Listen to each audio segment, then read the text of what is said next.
Hmm.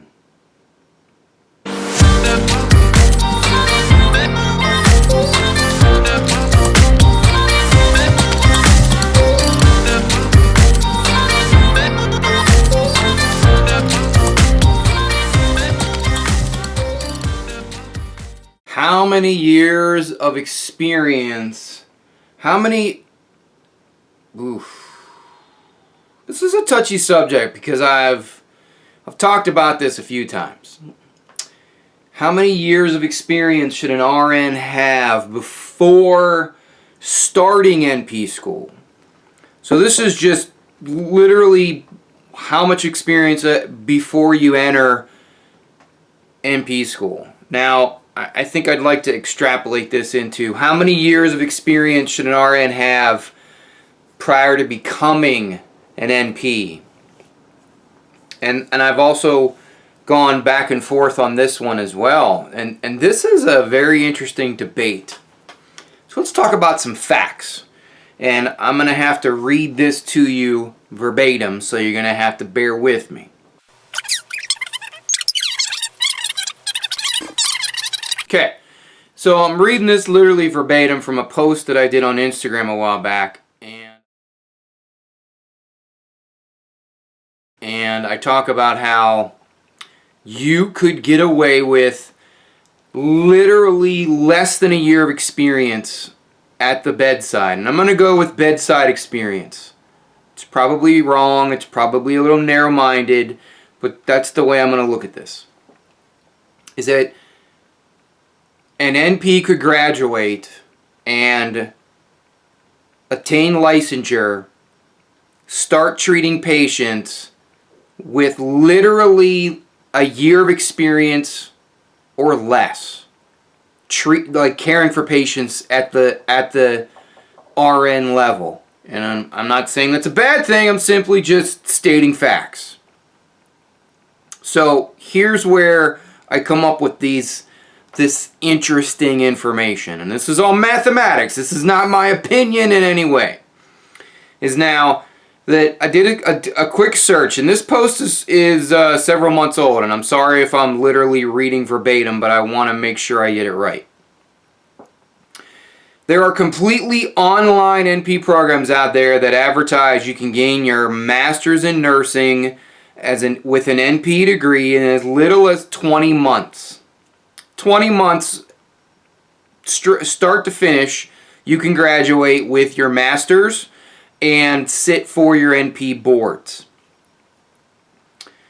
The licensure requirement to sit for the national exam to become a licensed NP, at least in my state and in other states that I researched, is that you have to have a minimum of 500 clinical hours.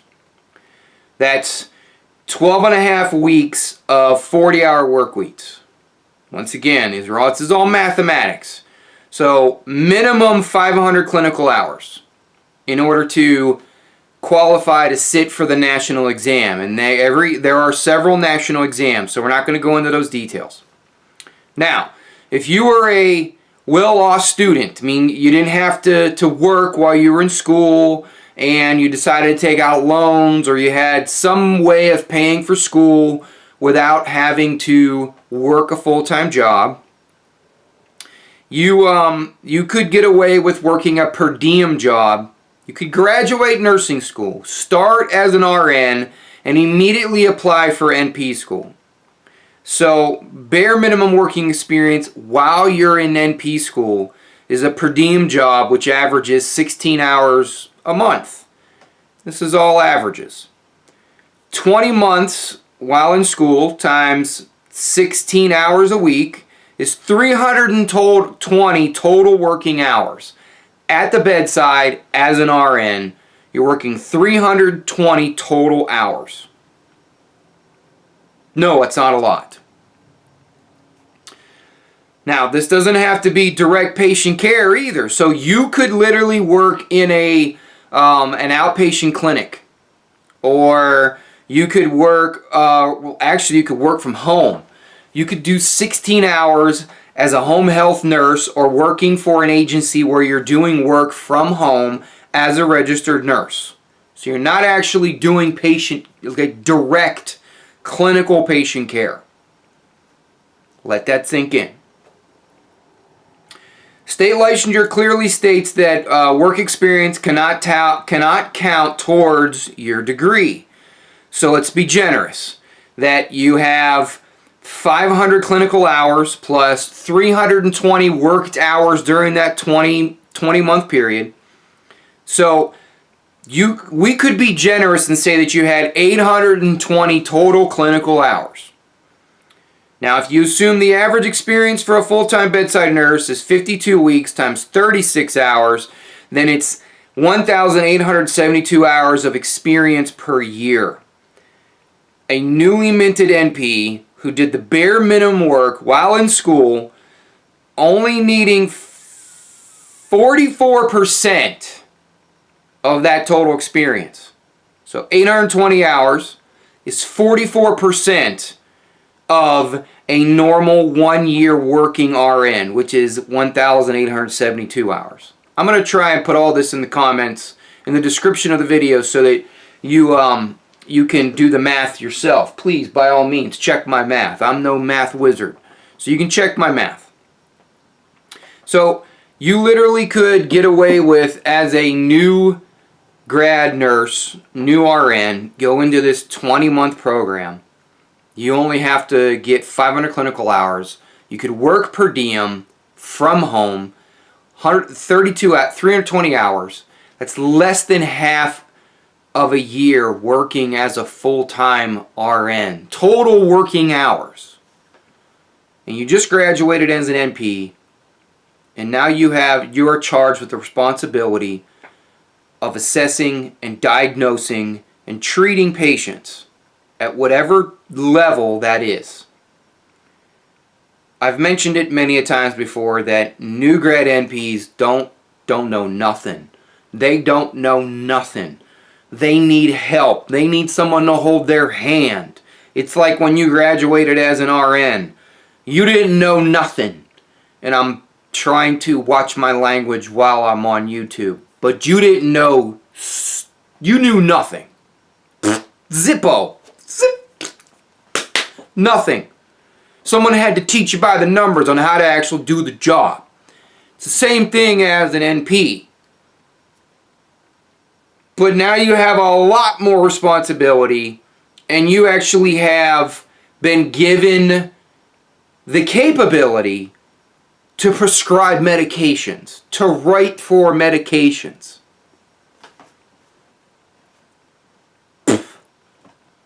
Does anybody else see a problem with that? Because I do.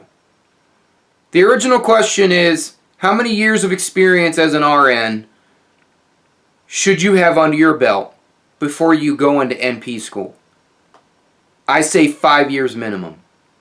I think we should follow suit with what the medical community does with doctors. Because, I mean, isn't that what NPs are striving to do, or at least are attempting to do? Isn't that what I do as an advanced practice provider? Is in some areas of the world, in some areas of healthcare, NPs are fulfilling the roles of physicians. So if we're going to do that, then we should probably come close, or try to come close, to their education and training. Now, we didn't go to medical school, so let's not even go down that road.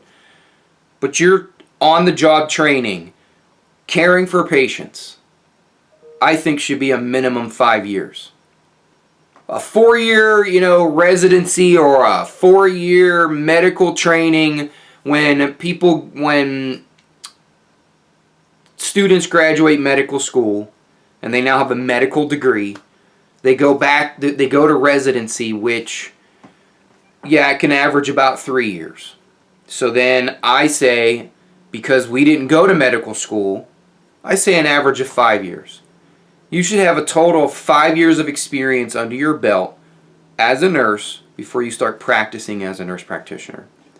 So you could theoretically start nurse practitioner school around year 3 or year 4.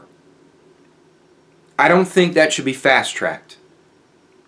because experience trumps everything. Experience trumps any didactic formal education you're going to get at the collegiate level. And that's just my opinion, and I'm going to stick to it. I'm going to stick to my guns. That if I had to give a percentage, I don't know, when I started working as an NP, I relied heavily on my experience as an RN.